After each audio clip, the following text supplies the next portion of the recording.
জামাল ভাইয়া শুভেচ্ছা স্বাগতম জামাল ভাইয়ের আগমন শুভেচ্ছা স্বাগতম দেশবাসীর পক্ষ থেকে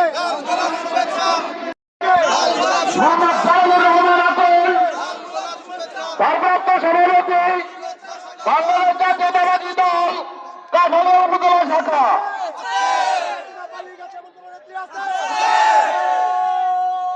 সেই নেত্রী